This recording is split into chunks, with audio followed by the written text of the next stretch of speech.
Hello folks, welcome back to Learn Synthesis with VCV Rack. I'm your host, Dr. Lawrence W. Moore, and in this episode we're going to be taking a trip to the 80s and looking at the Atari Pokey chipset emulator in VCV Rack, specifically from the brand of modules called KautenjaDSP, which we've been covering since episode 5 here in Series 3. It's one of the free module sets out there. And so since VCV Rack is free, KautenjaDSP is free, and the module we're looking at today is one of those free modules. Basically, you can make your own 80s inspired Atari video game sounds and compose with them and make some magic happen. So without further ado, let's get to it and take a look at it.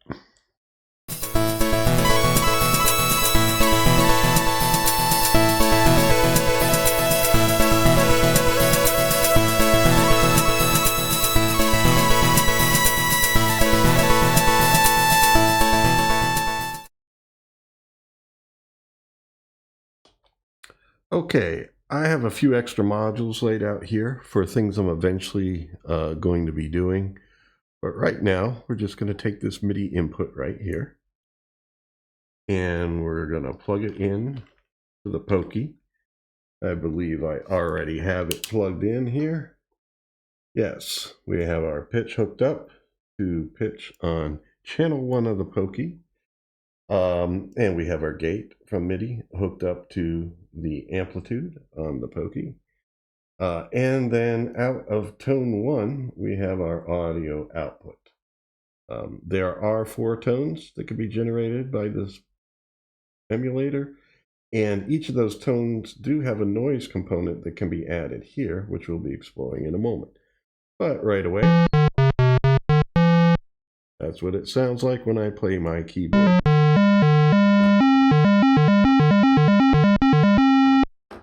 And so, you know, you can really start sounding Atari pretty quickly there. I am in, let me see, I am in monophonic mode. You can switch for polyphony, like if we want 4-voice polyphony. Or you can even go 8, up to 16 basically is the limit, but you can get that polyphony, although I think back when this chipset was being used, separate pitch data would be sent into each of the 4 tones, and the way you would get polyphony is by using all 4 tones.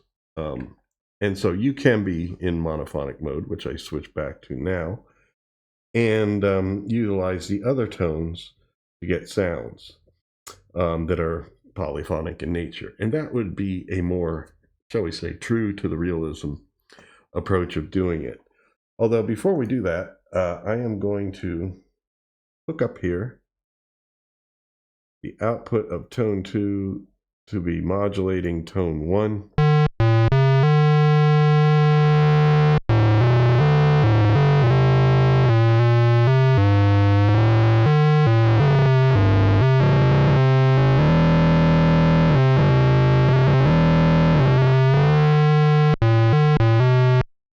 So you can modulate the sound there and get some more, you know, dirtier tones. And here, I'm going to hook this pitch up to the pitch here. So throughout the range, our frequency modulation effect.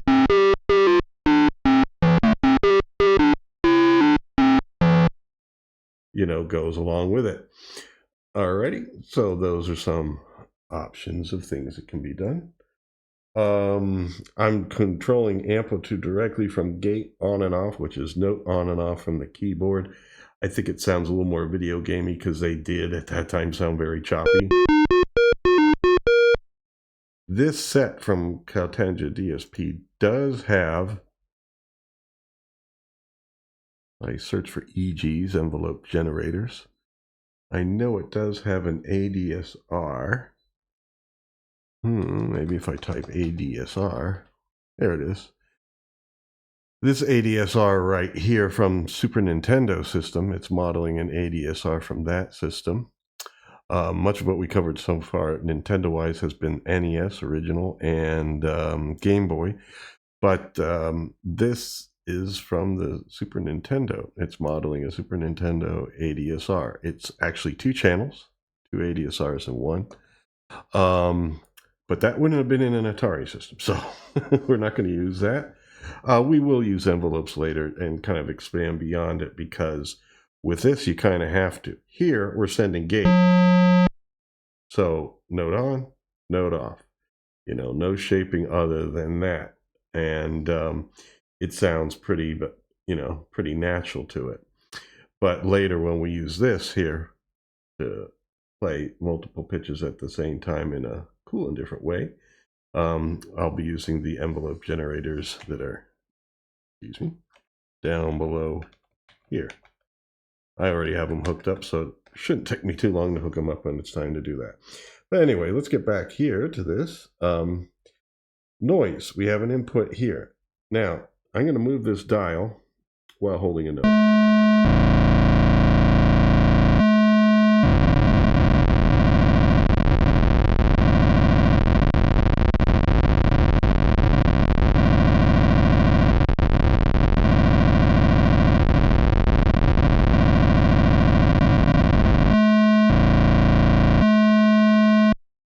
It has different positions, so it's not something that has a smooth transition. In fact, let's see what happens if we hook an audio output up to it.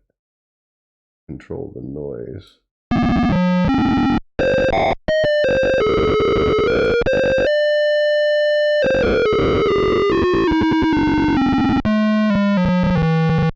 Different notes have different amounts of noise on it. So let me take this second oscillator that we're using to simulate this noise and have it controlled by pitch. So, well, I was going to say it sounds more consistent until that last note.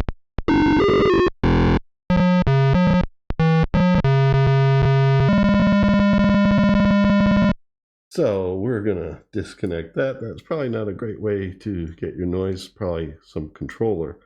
Down here I have basically what is akin to an on-off switch, though it's not a toggle. It is a hold it down to get it sort of thing. So here's the note, and I guess its voltage range doesn't do much unless move this knob the right position.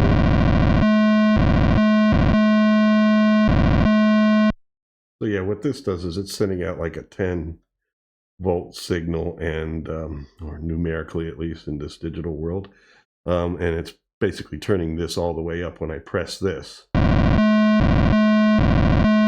But if you had a sequencer with range knobs,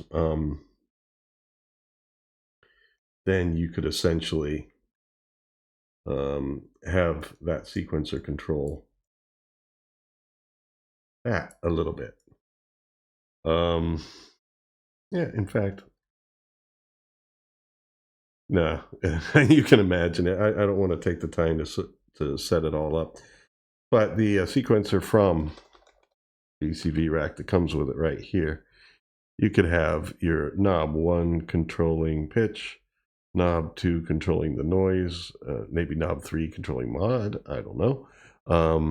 Probably not, because when you're just sending a stable data to it, it's basically going to work like a pitch shift. And so you would have pitch 1 doing pitch, knob 1 doing pitch, and knob 2 doing maybe the noise amount, and you wouldn't have to use 3 or anything. But yeah, you could set up using that some sequences. But we're going to use something funkier over here. I've already hooked up a generator purple to this gate down here. And now I am going to take it over here, if my mouse allows me to click. And I'm going to put it right on amplitude here. It will let me, because it's already hooked up. I should just delete this, but with the gate no longer on it, basically the gate's open. And so that's why we heard noise there. No, I want green for gate. Come on, work with me now. Here we go, up to amp. We wouldn't have heard anything if the audio cable wasn't hooked up, but these basically are always running unless there's amplitude signal being sent that is closed or off. Now I am going to hook up the pitch here straight to purple over here. So these are our generators here, purple. Here, let's turn off the other ones so we can do them one at a time. We got purple on, which is 2 octaves below, the middle of the octave range in octivity. We'll basically put some tones in.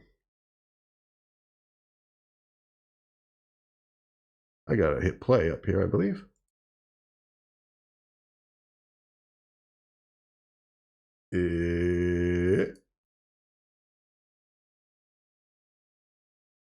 Nothing's happening. It loves to do this to me whenever I'm recording.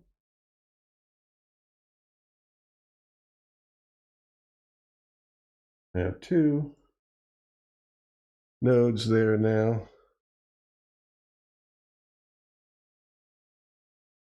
Press this. Do I see?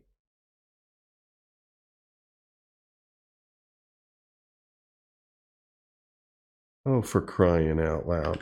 Oh, that's right. I turned this all the way down. We're still not getting anything, but maybe hard to tell whether play's on or off. There we go. Well, that's a joyous sound. Our noise is all the way up. So let's turn that down. So now we're getting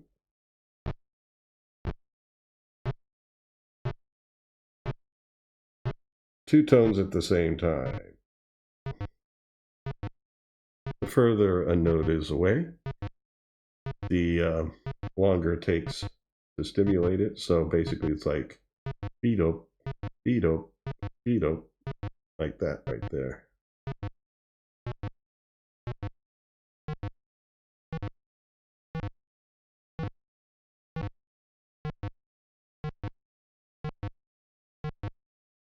Oh, okay.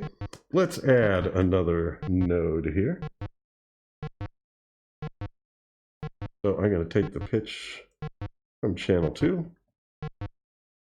hook it up here. I already have the trigger out hooked up here to our envelope. If I were to hook these trigger outs up directly to amplitude on the Pokey, we would get a very short, like shorter than the tones you're hearing right now. Too short. And, it's hard to hear much tone when it's as short as that is, because it's really a trigger out. It's not a gate out. There's nothing in the sequencer to really define how long the gate would be open, so it's really just a trigger, which is why I'm using the envelopes below to kind of give a little bit of time to the tone, so that way we hear the tone. So let's turn on, this is going to be blue. This is -1 octave. Whoa, that's too high. Is there a reason for that? Oh, yeah. The volt per octave dial was, I don't know, turned up. So anyway,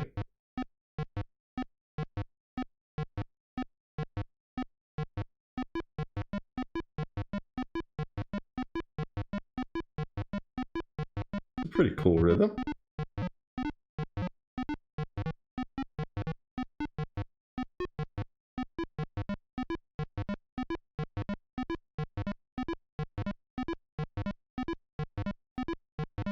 Pretty cool. So while that is going, let's hook up another one. as you see, the tones will sound similar if they have the same settings. So there's no timbre difference between the tones. Let's see, let's add a little noise to the lower one.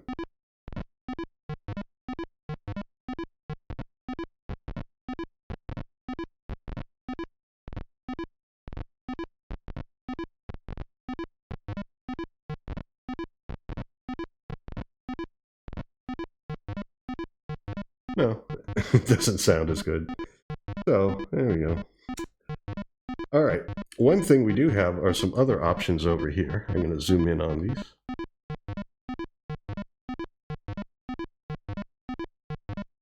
Here we have a frequency shift.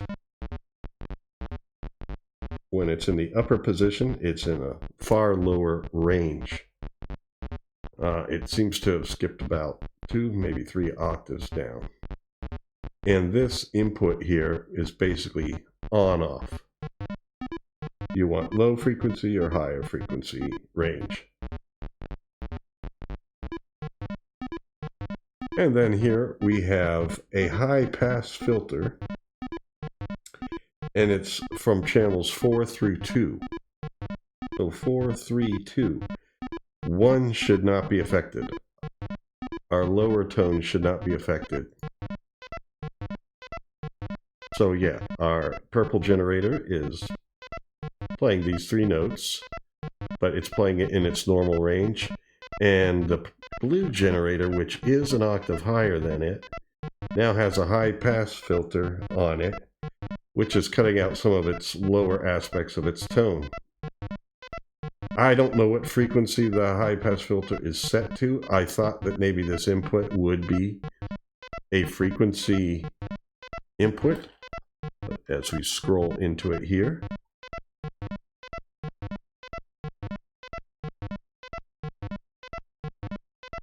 yeah, it doesn't say that it's a frequency input, and in fact I tested them out. I used like a low frequency oscillator to try and change the frequency. It doesn't change cutoff, it's basically an on-off switch, like this switch here. So really, you don't control what frequency is the cutoff for the high-pass filter. You just turn it on and off with this input as well. So, darn. And then here, this would be a high-pass filter for 3 to 1. So you could have 2 through 4 or 3 to 1. Either case, you can leave one channel unaffected.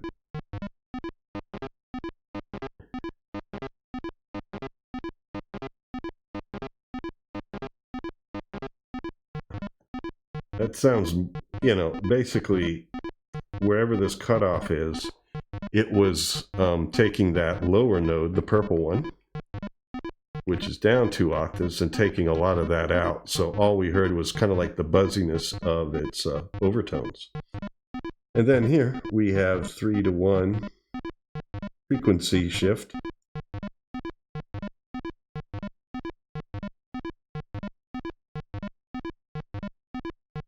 Let me see something here.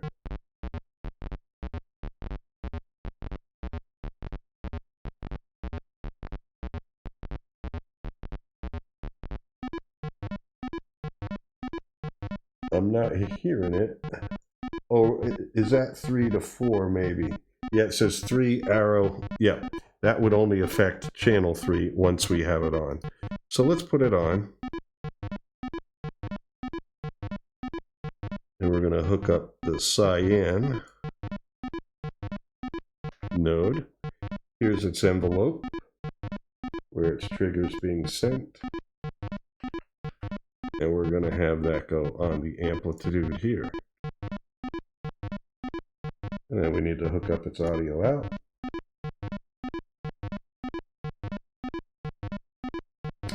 Come on. Oh, my mouse doesn't like me.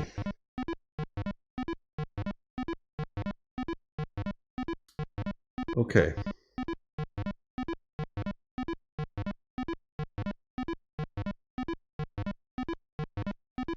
We actually need to make the node to actually have some pitches from it. So let's turn it on.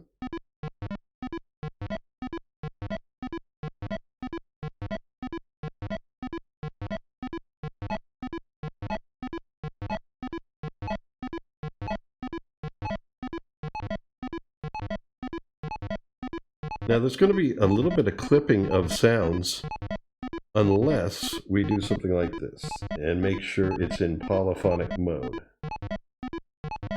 We are. I have up to 8 notes polyphony. So those notes may intrude on each other a little bit, but they're not going to cut each other off. So that's a good use for polyphony here because it doesn't sound truly polyphonic. It just keeps the notes from cutting each other off.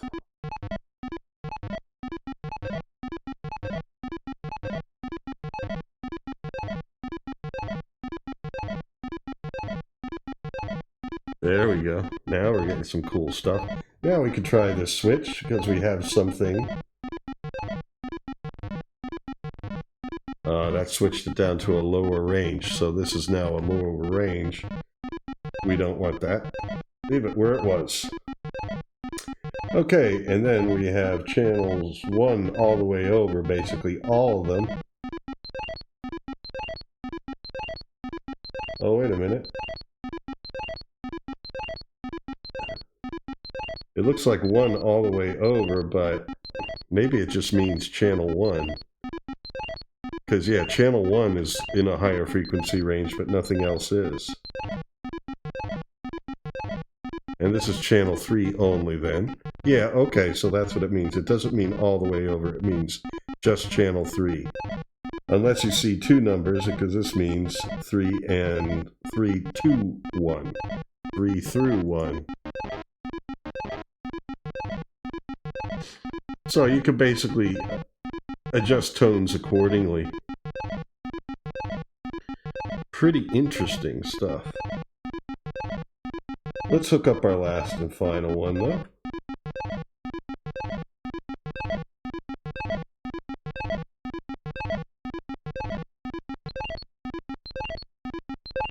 So right now our purple is now higher pitched, even though it's set to be 2 octaves down.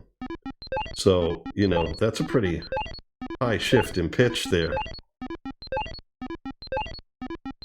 Alright, so let's hook up our 4th tone here.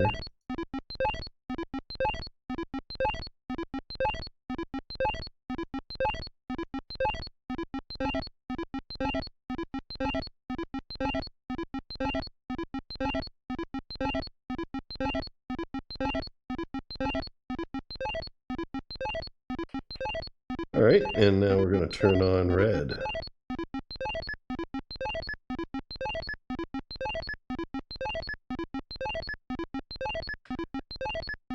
I'm going to shift our tone 1 back down to normal range. Now, let's just try to arrange a bit of a diagram here that looks cool. I find that when you make some nice looking diagrams, it tends to sound pretty good too.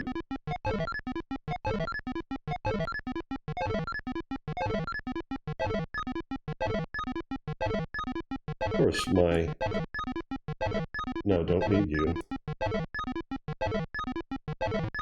My idea of what sounds good could be vastly different than most humans.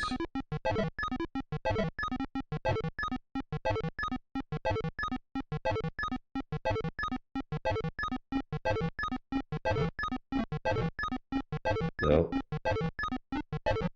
If you click in space, you create a new node, and that's what I'm doing a lot of times by accident. I'm trying to click it right on the node, but you gotta be right on.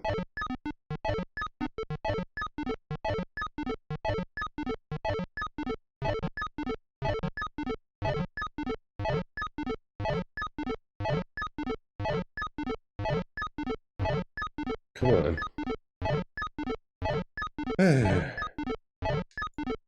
First of all, you go back down here. I don't know how that got flipped up there. What the hell?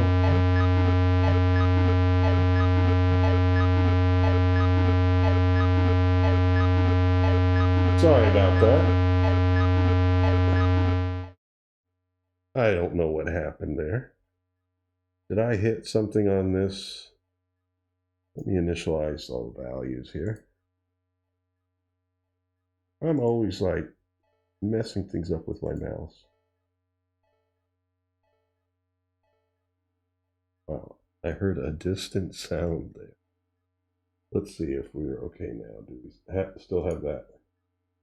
Yeah. Oh, for crying out loud.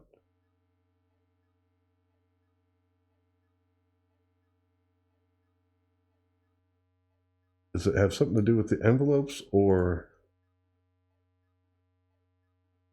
does it have something to do with the tones?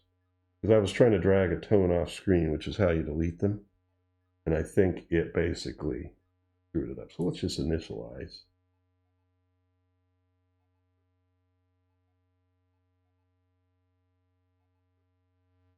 And it's still there.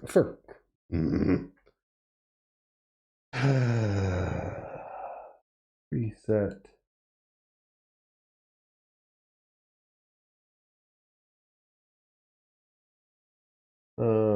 Yeah, there's got to be a way to, let me just find it real quick, how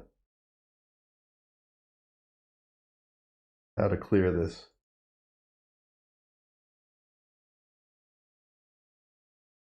I don't know what generator would be.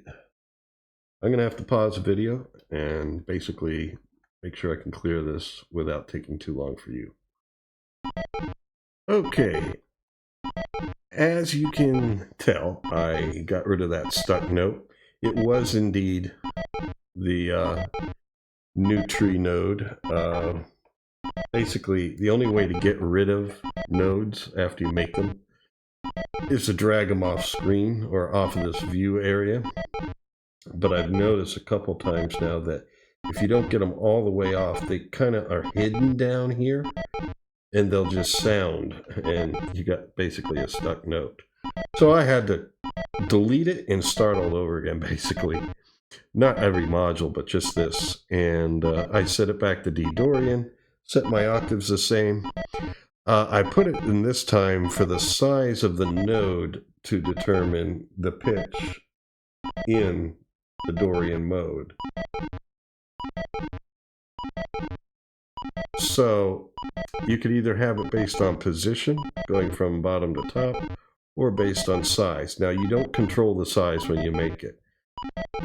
So, you know, if you want to be randomized, then basically you can do that.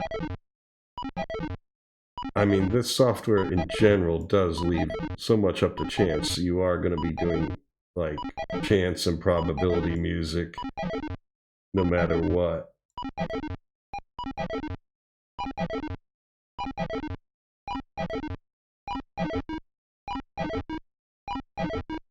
That sounds pretty cool, like that. And then if you really want to chance it up, you set a speed to how fast you want it to move, and then press move. Let's slow it down. So it's slow changing.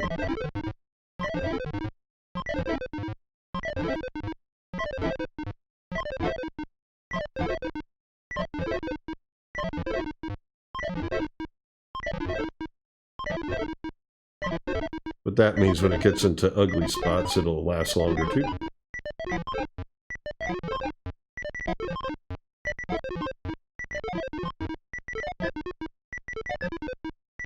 Alright, so that was mostly just for fun to show you some of the things you could do with it. But if you really wanted to do some music composition, I recommend what I showed you. If you don't have a DAW that you're using, recommend what I showed you last time. They are monophonic, but the RCM module series does have these. Where are they? Escaping my vision right now. Here it is. The RCM module series has these piano roll modules that you can set up and set number of measures, draw in your pitches, or even record them in with a keyboard. I'll be doing some episodes on that and the other RCM modules, like I think it's the last episode of this series. So it's mostly going to be KautenjaDSP and then that. Last time I did say that I was going to show the it's actually an NES emulator. And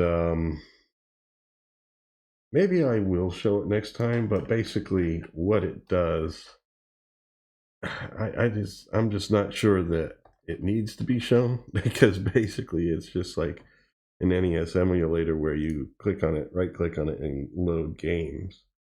So you can load any .NES file that is, you know, a ROM dump from an NES game, and have your player 1 controls, player 2 controls, but it takes all the outputs of the different types of waveforms separately.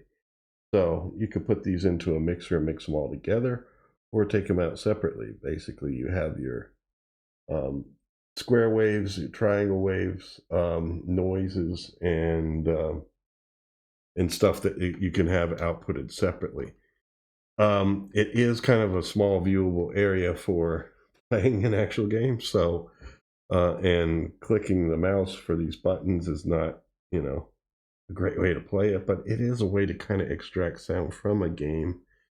But then that also gets into like copyright areas, because a lot of times in the games there's music going on, and